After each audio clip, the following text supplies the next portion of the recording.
Vos émissions préférées sont toutes sur Radio Grand Lac. Grandiose, l'émission pour grandir et oser cette vie qui vous ressemble, avec Sonia sur Radio Grand Lac. Bonsoir chers auditeurs de Radio Grand Lac, bienvenue dans nos belles ondes, sur ces belles ondes. Ce soir, j'ai le grand plaisir d'accueillir Céline. Bienvenue Céline. Merci Sonia, bonjour à tous. Céline, est-ce que tu as envie de nous parler de toi en quelques mots, te présenter? Alors, je me prénomme Céline Chêne, j'ai 51 ans, je suis mariée et j'ai une fille de 17 ans. Et qu'est-ce que tu fais de beau dans la vie quotidienne? Qu'est-ce que je fais de beau? Je suis thérapeute à plein temps depuis 2 ans. Différentes thérapies brèves, sophrologie, hypnose, sophrologie analysante. Tu vas tâcher de ne pas m'hypnotiser pendant l'émission, s'il te plaît. Pas de souci. Et ça, c'est maintenant. Mais dans cette émission-là, j'aime beaucoup partir de toute ton expérience de vie, de chacun des invités, de comprendre comment ils sont arrivés à cette vie inspirante, puisque tu as osé choisir cette vie qui t'inspire aujourd'hui. Mais ça n'a pas forcément été toujours le cas. Il y a eu un avant. Est-ce que tu veux nous parler de cet avant? Tout à fait. J'ai travaillé pendant 27 ans dans la grande distribution. Rien à voir. Rien à voir du tout. Et le fait de travailler dans la grande distribution m'a emmené à un certain stress. Oh. Et il y a une dizaine d'années, j'ai cherché une activité pour me relaxer, pour m'apprendre à me détendre, à évacuer tout ce stress. Et j'ai découvert la sophrologie en groupe, à côté de chez moi. Donc j'ai pratiqué pendant 3 ans la sophrologie en groupe.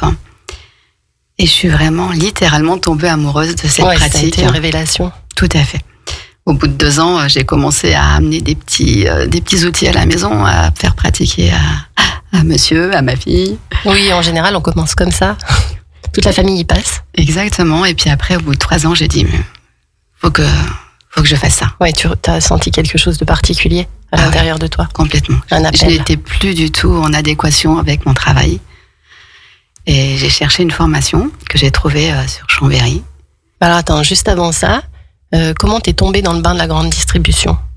C'est quoi? C'est les études? T'avais déjà choisi ça? C'était quelque chose? Non, j'ai atterri en Savoie par amour. Elle est belle notre région. Oui, magnifique. Et ça fait 30 ans que je suis en Savoie. Je faisais des études de droit que j'ai continué en étant dans la grande distribution et puis après j'ai arrêté. Ça me prenait beaucoup de temps. Mais ton ambition, c'était quoi avec ces études de droit? Mon ambition, c'était de devenir juge pour enfants. Mmh. Voilà. Et puis la vie a fait que j'ai arrêté. Je n'ai pas persévéré. Mmh. Et puis voilà. La vie t'a amené d'autres choses. Exactement. Et la grande distribution, c'est parce que tu recherchais un emploi? J'ai eu une opportunité. Je suis rentrée et j'y suis restée. T'as fait différents postes? J'ai fait différents postes. J'ai commencé en tant que caissière pendant 9 mois. Et puis après, j'ai atterri dans le secteur photo et bijoux. Donc je vendais des appareils photo, des calculatrices. Je donnais les photos aux gens qui les faisaient développer. D'accord. Et puis après, je travaillais dans les bijoux. Je vendais des bijoux. Mais alors ça, c'était au sein j'imagine, des grandes surfaces qui ont plusieurs secteurs. Oh oui, tout à fait. Et puis après, ils ont fermé le secteur photo au bout d'un certain temps et j'ai fini pendant 12 ans, les 12 dernières années, au textile. Ok, je me suis occupée de toute la réception textile et puis de rayons chaussures. Donc tu t'es vraiment déjà beaucoup adaptée. Oui. On va dire, tu as appris beaucoup de choses. Parce que c'est quoi le point commun entre tout? Est-ce qu'il y avait un point commun entre chacun de ces Le contact client déjà. Oui. Organisation et puis aussi être autonome. Être autonome. Ouais. Apprendre, se débrouiller en fait. Tu passais d'un secteur à l'autre, tu n'avais pas de formation spéciale? Non. Tu as appris sur le tas? J'ai appris sur le tas. Donc tu as une petite fibre commerciale? Quand même, oui. J'aime bien le contact avec les gens. C'est ça qui t'a maintenu, on va dire, pendant ces 27 années au sein de la grande distribution, c'est la diversité peut-être des emplois que tu as fait au sein de cette grande distribution et puis le contact avec les gens? Tout à fait. Oui. Après, c'était un travail qui était assez physique, surtout les 12 dernières années. Beaucoup debout? Tout le temps debout. beaucoup de charges lourdes. Et il n'y a pas une réglementation au niveau des charges? Il y a une réglementation, mais bon, on fait comme on peut. Oui. Et puis, j'ai eu des soucis. La vie a fait que j'ai développé au pied des névromes de Morton et j'ai dû me faire opérer des 2 pieds. Tu veux nous expliquer ce que c'est?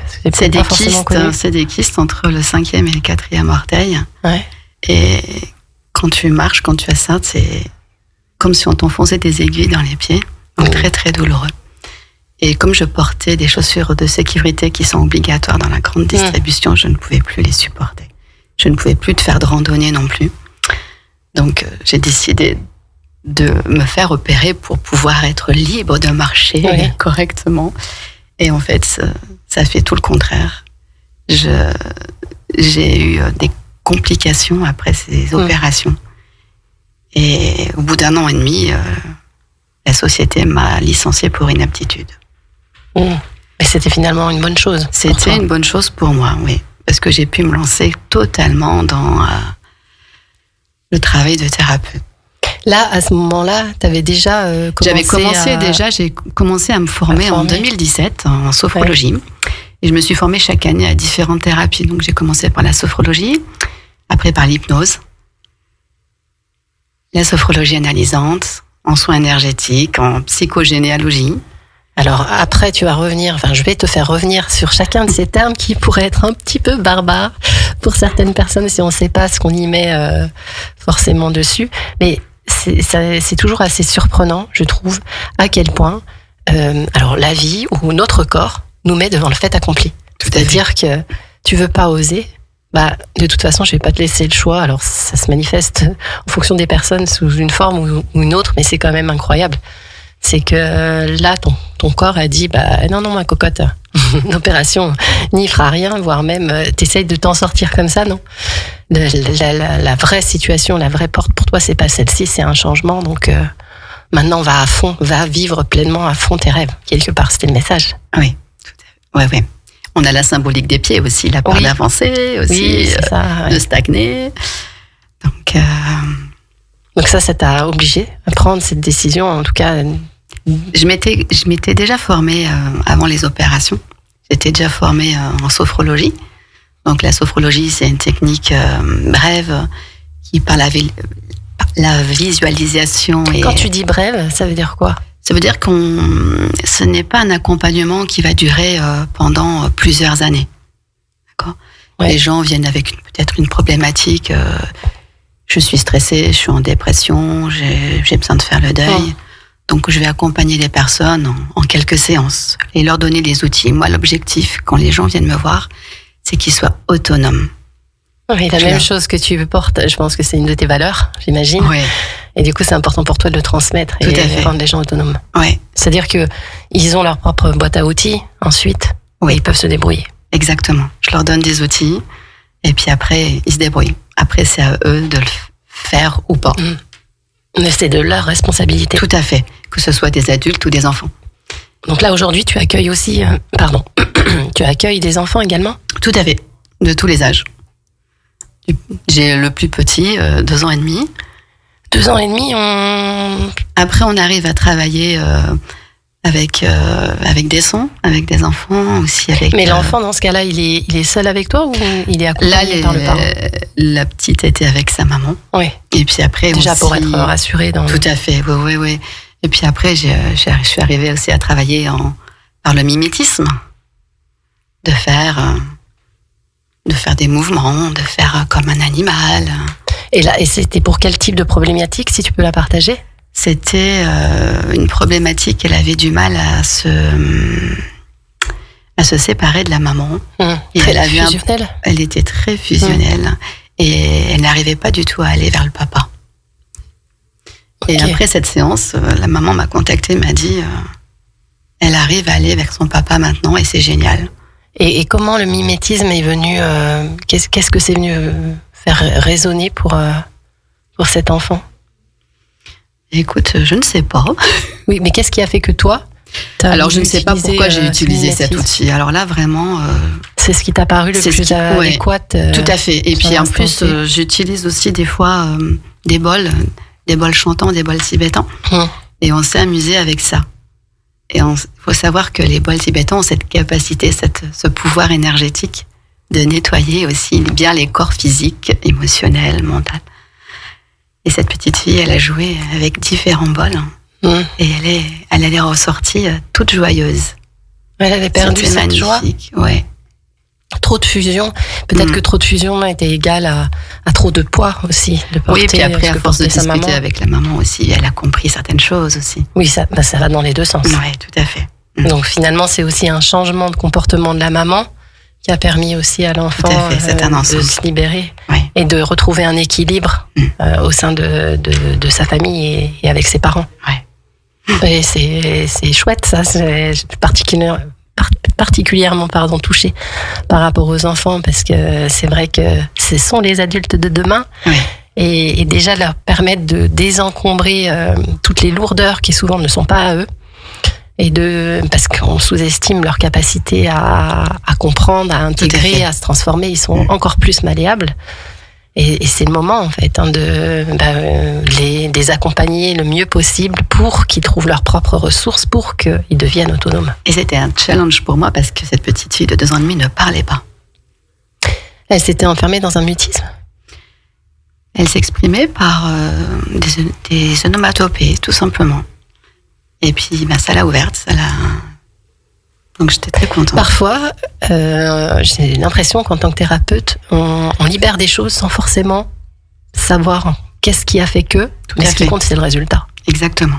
C'est pas forcément d'aller chercher, comprendre le pourquoi du comment. Ce qui compte, c'est ce qui s'est enlevé, ce qui s'est nettoyé, comme tu disais, pour permettre à cette jeune petite fleur de s'ouvrir et de s'épanouir. Alors après, si on revient sur... alors, il y a eu cette décision, ce choix, ou ce non-choix, on va dire, à un moment donné, de dire, bon, ok, je me suis déjà formée, ça me passionne, je vais continuer à me former, et du coup, je vais tourner le curseur un peu plus... de manière le volume un peu plus fort sur mon métier de cœur. Et puis, il y a eu cette décision, j'imagine, à un moment de... je sors complètement... Pour le coup, c'est la grande distribution qui a pris la décision, mais quelque part, est-ce que tu étais prête, toi, intérieurement? Donc, tu avais pris cette décision déjà. Tout à fait. Oui, j'étais prête. Oui, c'était aussi mon choix. C'était ton choix. Et comment c'était à l'intérieur au niveau sécurité? Inconfortable. Inconfortable, mais je me suis dit, faut que j'y aille. J'en suis capable. Et puis j'ai un mari qui m'a tout le temps poussée. Qui est très soutenant. Ça, on en parle tout le temps. Énormément soutenant, et je le remercie du fond du cœur. Il m'a toujours accompagnée dans tous mes choix. Ça, c'est une dédicace spéciale pour Stéphane, s'il nous écoute. Merci, mon chéri. Et c'est très important. On en parle régulièrement. L'environnement, savoir bien s'entourer, ça veut dire... c'est pas qu'il y a des bonnes ou des mauvaises personnes, c'est juste qu'il y a des personnes qui sont ressourçantes et soutenantes, et d'autres un peu moins. Et le tout, c'est, si on l'a pas autour de nous, c'est d'aller chercher ces personnes. On en parlait un petit peu en off tout à l'heure aussi, d'être entouré d'autres thérapeutes, d'autres entrepreneurs qui vivent un peu les mêmes challenges, pouvoir expérimenter ensemble, pouvoir se rendre service ensemble. Ça nous donne de l'énergie et on partage des choses et ça nous fait grandir. Oui, pour moi, c'est indispensable. C'est indispensable d'avoir des amis qui sont thérapeutes et puis de faire des échanges. Et c'est ce qui nous fait grandir, c'est ce qui nous fait avancer, c'est ce qui nous fait évoluer. C'est ce qui donne la confiance aussi. Tout à fait. Parce que quand tu expérimentes, on revient sur ce cadre de sécurité, parce que ça, j'imagine que toi aussi, dans tes protocoles, entre guillemets, il y a un cadre qui est instauré dès le début avec le client, la cliente, pour que la personne se sente complètement en sécurité. Et finalement, c'est un peu comme ça aussi, même entre nous. On va dire, ces pratiques d'échange, c'est aussi avoir confiance que on peut délivrer, déposer pleinement ce qu'on a envie de déposer sans se sentir jugé ou sans avoir peur. Tout à fait. Chose qui n'est pas évidente. Ce n'est pas évident. Quand on ne connaît pas. C'est vrai. Puis moi, j'ai un petit peu tendance, des fois, à me méfier aussi. Donc, mais j'ai toujours eu, dans toutes les formations que j'ai faites, j'ai toujours gardé des contacts avec un certain nombre de personnes et c'est toujours riche. Oui, On découvre encore beaucoup sur soi, on n'arrête pas d'apprendre sur soi, d'apprendre sur les autres. Moi je dis on apprend jusqu'à la fin de notre vie. Celui qui me dit j'ai tout fait, j'ai tout vu, non, c'est pas possible. Parce que la vie nous sert des situations dans lesquelles on va devoir travailler. Oui, c'est encore ça, c'est si on sait les observer et si on a envie d'en faire quelque chose de ces situations, ce qui n'est pas forcément le cas. C'est pas le cas de tout le monde. Mais ça, c'est la responsabilité de chacun. Tout à fait. Après, moi, des fois, j'ouvre certaines portes et puis les gens, ils choisissent ou pas de continuer ou de fermer les yeux. Céline, je te propose qu'on fasse une petite pause. Radio Grand Lac. La radio de l'identité locale. Au cœur de votre quotidien. Sur le 92.1. Et en DAB. Grandiose. L'émission pour grandir et oser cette vie qui vous ressemble. Avec Sonia sur Radio Grand Lac. Nous voilà de retour avec Céline. Pour toi, cher auditeur, qui a loupé la première partie, peut-être, sache que Céline a fait un parcours, j'adore les parcours de vie, et je trouve ça tellement surprenant et fascinant de savoir qu'on peut passer d'un métier dans la grande distribution à thérapeute, sophrologue, hypnothérapeute, etc. Donc c'est le parcours de Céline qui est restée 27 ans quand même dans la grande distribution, avec le fil d'or qui a été le contact humain, puisque tu avais déjà ça à ce moment-là, et ça te portait. Et puis un jour, tes pieds ont dit non. Est-ce que j'ai bien résumé? Tes pieds ont dit non, et tu t'es retrouvé à de toute façon changer parce que tu en avais déjà l'envie, parce que le stress a fait que tu t'es tourné vers la sophrologie, qui t'a fait un bien fou, et tu t'es dit, et pourquoi pas en faire mon métier? Oui, tout à fait. Et de tout ça, on est ressorti d'autres apprentissages, d'autres formations. On parlait hors antenne d'un mot que tu avais utilisé juste avant, qui était... La sophrologie analysante. Voilà. Est-ce que je te questionnais là-dessus? Qu'est-ce que c'est? Alors, la sophrologie analysante, c'est un petit peu un mélange de sophrologie et d'hypnose. Et par la régression, on va aller guérir... Alors, la régression. La régression, ça veut dire qu'on va mettre la personne en état modifié de conscience, en relaxation. Et puis on va aller travailler avec son inconscient. On va aller guérir des blessures. On va aller travailler dans la vie intra-utérine. On peut travailler sur la naissance, sur des deuils, sur des traumatismes liés à l'enfance. Et qu'on en ait conscience ou pas? Que l'on en ait conscience ou pas, tout à fait. On va ouvrir des portes. Oui, c'est les fameuses portes dont tu parlais juste avant la pause musicale. Petite question, parce qu'on parlait aussi de cadres sécurisants pour les patients. Comment tu les sécurises alors que ils vont aller justement dans un état modifié de conscience? Parce que souvent, ce que j'ai pu entendre autour de moi et que j'ai même vécu aussi pour moi, c'est « oulala, on va trifouiller quelque chose dans mon inconscient, on va me faire, tu sais, tu connais les trucs à la télé là, l'hypnose, on va me faire le canard, ce genre de choses. On a toujours peur d'être ridicule et on se dit mais qu'est-ce qu'on va venir programmer c'est cette histoire de peur de perdre le contrôle, tout simplement. Comment tu sécurises ce cadre-là? Alors moi déjà, au premier rendez-vous, quand je reçois des personnes, ça dure au moins 2 heures parce que je fais une grande anamnèse. Ça veut dire que je prends plein de renseignements. Je leur demande de me parler d'eux, de leurs problématiques, de pourquoi ils viennent me voir aussi. Et puis j'attaque pas tout de suite en thérapie. Souvent, je leur fais de la sophrologie pour la première séance. On fait des exercices de relaxation, de respiration. Je vois comment ils réagissent quand je leur propose une relaxation. Des fois, ça peut prendre 3-4 séances pour commencer en thérapie. Puis des fois, il y en a... je fais que de la sophrologie classique, que de la visualisation, que de la respiration, parce qu'ils sont pas prêts. Parce que leur état ne leur permet pas. Après, il y en a, ils sont tout de suite... Il y en a qui ont déjà fait des différentes thérapies et qui viennent pour une problématique précise. Donc c'est toi qui sens et qui adapte. Voilà, vraiment, j'adapte. Vraiment, j'adapte. Comme j'ai plusieurs thérapies à mon arc, j'ai envie de dire, eh bien, je vois, je m'adapte. Je peux très bien commencer par de la sophrologie en début de séance, continuer avec de la sophrologie analysante. En fait, la sophrologie analysante, c'est un peu un mélange de sophrologie et d'hypnose? Tout à fait. D'accord. Ouais. La personne est en état modifié de conscience. Ouais. Et puis après, hop, on va aller travailler. On peut travailler aussi sur des deuils, sur les relations avec les parents. Donc c'est souvent en relation avec son enfant intérieur aussi. Oui, d'aller voir ce qu'il a perçu. Tout à fait. Et puis de quoi il a manqué. Et puis aller réparer. pour pouvoir amener des nouvelles ressources dans sa vie présente. Et donc là, tout ça, c'est tout en thérapie brève. Oui. Thérapie brève, il y a un nombre de séances max? Non, mais en général, entre 6 et 8 à peu près quand on commence une thérapie. Hein. Des fois, ça peut être plus court. Oui, ça dépend vraiment de la problématique de la personne. Ouais. C'est quelque chose que vous identifiez, vous en parlez avec le client. J'en parle, oui. Puis après, des fois, quand on travaille sur quelque chose, il peut émerger aussi une autre problématique. Donc forcément. Mais c'est ce qu'on se disait, c'est que de toute façon, on n'a quelque part jamais vraiment terminé. On a des couches et des couches. On a des couches d'oignons qui sont là et qu'on a envie d'aller voir ou pas. Oui. Après, des fois, il y en a qui disent, c'est pas le moment. Ou, vous m'avez donné les outils pour pouvoir gérer mon stress. Je sais que j'ai quelque chose d'autre à travailler. Ouais. Je reviendrai. Puis voilà, des fois, il y en a qui reviennent 1 ou 2 fois par an pour une séance de soins énergétiques aussi, ou alors pour des examens, des petits jeunes aussi qui. Ah oui, ponctuellement ponctuellement pour par exemple pour les brevets, pour le bac, parce qu'ils sont un petit peu stressés. Donc je leur donne des outils. J'en ai 2-3 là comme ça qui reviennent 1 ou 2 fois par an. Donc ça peut être sympa parce que je continue aussi à les suivre dans leur évolution. Parce que j'imagine que de toute façon, même si c'est ponctuellement pour un examen, ça va leur servir tout à fait. Le reste de leur vie. Exactement. Plein d'autres choses. Oui. Et si tu nous parlais un petit peu des constellations familiales.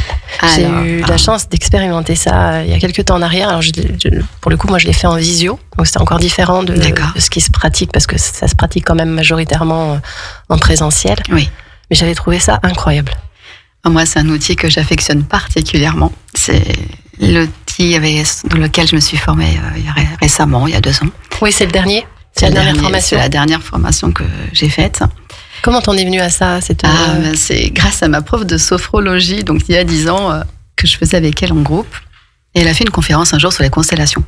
Et puis du coup, je me suis dit, mais faut que j'expérimente. Donc je l'ai fait venir à la maison. Je lui ai dit, écoute, je veux que tu me fasses un atelier. T'as fait une séance individuelle? Donc non, on a fait en groupe. J'avais demandé. Donc, et puis, j'avais trouvé ça très, très surprenant. Oui. Et puis après, je suis allée voir différents thérapeutes. J'aime bien expérimenter différentes techniques, différentes pratiques. Parce que dans les constellations, on peut avoir plusieurs pratiques. Est-ce que tu peux expliquer en gros ce que c'est qu'une constellation familiale et qu'est-ce que ça vient apporter pour les personnes qui connaissent pas? Alors, c'est une thérapie brève. Et on met en situation une problématique. Il y a une personne qui vient avec une problématique et le but, c'est harmoniser la situation. Les constellations, elles peuvent très bien être sur la famille. Oui, parce qu'il y a le mot... Alors, constellation, constellation familiale et systémique. À l'origine, c'est pour résoudre des problèmes, surtout transgénérationnels. Hein. Tout ce qu'on a appris de notre famille, de notre lignée, et qu'on aimerait se débarrasser ou mettre en lumière. Et alors, si justement la personne n'a pas conscience de ce qu'elle peut porter qui n'est pas à elle, qu'est-ce qu'elle peut... et qu'elle a envie d'expérimenter les constellations familiales, avec quelle problématique elle vient? Peu importe en fait si la problématique qu'elle apporte n'est pas véritablement le vrai problème qui pourrait ressortir pendant les constellations familiales. Alors, suivant sa problématique, et c'est souvent ce qu'elle va me dire pendant qu'on fait une anamnèse. Oui. D'accord. Moi, quand je reçois les gens pour les constellations, on fait toujours un entretien qui dure à peu près 2 heures. Donc, soit en présentiel, soit en téléphone, pour qu'elle m'expose sa problématique. Et en lui posant des questions, moi, des fois, je peux me rendre compte que ça peut être aussi en lien avec ce qui s'est joué ou ce qui se joue dans la famille. Oui, donc c'est toi qui analyse, qui décortique par rapport à... Des fois, ça peut mettre en lumière. Et puis après, des fois, ça peut se faire en constellation, lors de la constellation. Donc, quand elle vient me voir, elle vient avec une problématique et on va créer un système. On va prendre un exemple. J'ai une personne qui vient me voir et qui me dit... je me sens pas bien dans mon travail. J'ai un patron, je suis toujours en conflit avec lui. Mais j'ai besoin de ce travail. Moi, vraiment, je peux pas quitter mon travail pour l'instant. J'ai conscience que je suis pas bien dans mon travail, mais j'ai vraiment besoin de résoudre cette problématique parce que j'en peux plus. D'accord? Je me sens pas très bien en plus où je travaille, mais pour l'instant, voilà, il faut vraiment que vous m'aidiez. Voilà, faut que je trouve une solution. Moi, mon but, et je vais lui dire, c'est quoi ton intention positive par rapport à ça? Qu'est-ce que tu veux? Mais moi, je veux que ça soit je veux avoir une relation apaisée dans mon travail, avec mon patron et puis dans le lieu. D'accord? Donc, on va créer un système par rapport à cette problématique. Donc, dans mon système, c'est des parties. Donc, la première partie, je vais peut-être mettre ma personne qui pose sa constellation. En deuxième partie, je vais mettre son patron. Elle me dit qu'elle est en conflit avec. Je vais mettre le lieu. Parce qu'en constellation, on ne représente pas que des personnes. On peut aussi représenter des lieux, des concepts. D'accord? Je vais mettre son intention positive, avoir une relation apaisée dans son travail, être bien dans son travail. Et je vais peut-être même sûrement mettre son enfant intérieur. Parce que l'enfant intérieur, c'est lui qui réagit émotionnellement. Donc j'ai 5 parties. Ces 5 parties, quand on fait une constellation de groupe, elles vont être représentées par des personnes. C'est ça qui est très surprenant. Ouais. Donc le jour de la constellation, et moi je pratique les constellations à l'aveugle. Ça veut dire que les représentants, ils ne savent pas ce qu'ils représentent. C'est important pour moi parce qu'il n'y a pas cette part de mental quand tu sais ce que tu représentes. Voilà, il n'y a pas le conditionnement. Si tu sais que tu représentes un homme, une femme, inconsciemment, il y a une partie de toi déjà biaisée. Voilà, qui est biaisée. Donc le jour de la constellation, j'ai les représentants qui viennent. On fait une météo intérieure pour voir comment chacun se sent. Et puis, je fais une petite relaxation et puis j'ouvre la porte de la constellation en relaxation. Et puis après, j'appelle une première personne sans lui dire ce qu'elle représente, ce qu'elle va représenter. Et une première personne va se lever. Et je vais faire appel à ce qu'elle ressent dans son corps. C'est ce qu'on appelle la phénoménologie. Comment tu te sens dans ton corps? C'est comment pour toi? Je me sens bien, je me sens pas bien, je suis triste. Ça me gratte, j'ai envie de bouger. Et je vais faire rentrer au fur et à mesure les personnes, les représentants qui vont représenter le système de la personne qui a posé sa constellation. Et ça va s'harmoniser. Ils vont bouger, ils vont interagir entre eux. Et moi, je suis juste là pour un tout petit peu les diriger, pour juste un petit peu tu facilites, les questionner. Je facilite, je n'induis rien. Ça, c'est très important aussi. Une neutralité. Voilà. Quand ils me disent quelque chose, je le répète. Je vais pas induire. Je ne fais pas de suggestion. Il n'y a pas de clairvoyance, il n'y a pas de clairaudience. C'est très important pour moi de rester neutre, d'être observatrice. Et quand il y a des libérations à faire, eh bien, on fait des libérations parce qu'il y a beaucoup de libérations qui se font lors des constellations. Il y a des émotions, tout à fait. Et je suis là aussi pour les accompagner, ces émotions. Ouais. C'est incroyable. Je l'ai pas vécu comme ça, mais du coup, ça m'interpelle. Ça m'interpelle. Très intéressant. Moi, j'en ai vécu différemment, avec différents praticiens. Quand j'ai commencé, moi, je savais ce que je représentais. Je ne connaissais pas du tout ce système à l'aveugle. Et quand j'ai découvert la formation avec Stéphanie Collin à Sénou, je me suis dit, mais c'est ça que je veux faire, parce que je veux pas qu'il y ait cette partie de mental qu'on peut avoir, qui peut induire des choses. Et je trouve ça, c'est un outil vraiment magique pour moi. Oui, ça se voit là, t'as le visage complètement et les yeux illuminés. C'est un champ énergétique qui se crée quand il y a les constellations. On est tous unis dans l'univers, d'accord? On vibre, on a une énergie, d'accord? Et c'est ce qui fait que ça va interagir et que ça va agir et que ça va se résoudre. Et ce que je trouve fabuleux dans ces constellations familiales, c'est à quel point tu découvres que tu peux capter et ressentir des choses qui sont même pas à toi. Oui. Des autres, et qui sont vraies. Oui. Et quand on est représentant, ce qui est important aussi à dire, c'est que quand tu représentes, il n'y a pas de hasard. Oui. C'est en écho avec ton histoire, avec ta propre histoire. Oui. Donc le constellé, il travaille, mais les représentants aussi, ils travaillent. Et même les observateurs, ceux qui ne rentrent pas en tant que représentants. Tout le monde travaille. Et là, ça va mettre en lumière des choses. Et ce qui se passe, ce qui se joue, on n'en comprend que 10%. C'est l'inconscient de la personne qui pose sa constellation là. C'est fou. C'est fou, ouais. Et moi, je suis toujours ébahie dans ces constellations. Je trouve ça magique. L'émission touche déjà à sa fin. Céline, est-ce que tu as quelque chose à rajouter, quelque chose que tu veux compléter, un message à passer? C'est le moment. Eh bien, écoutez-vous, osez. Moi, j'ai osé aujourd'hui, je suis vraiment sortie de ma zone de confort. Je te refais un immense merci du cœur, Sonia. Avec grande joie. Et puis, allez-y. Foncez. Faites-vous confiance. Où est-ce qu'on te retrouve pour les personnes qui auraient envie de vivre soit sophrologie, sur mon site, il y a toutes les informations, il y a toutes les pratiques, il y a toutes les explications.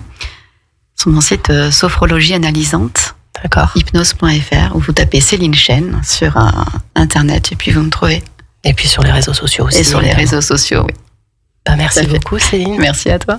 Je te souhaite une belle soirée. Merci. Chers auditeurs, ça continue. Surtout, reste à l'écoute. Il y a Eve qui va nous rejoindre, je ne serai plus là, mais qui va rejoindre les studios de Radio Grand Lac à 18h pour C'est local et c'est bon. Et elle va réveiller vos papilles. D'ici là, bonne soirée et à très vite. Radio Grand Lac, votre radio locale, C'est sur le 92.1 en DAB et sur l'application 100% gratuite.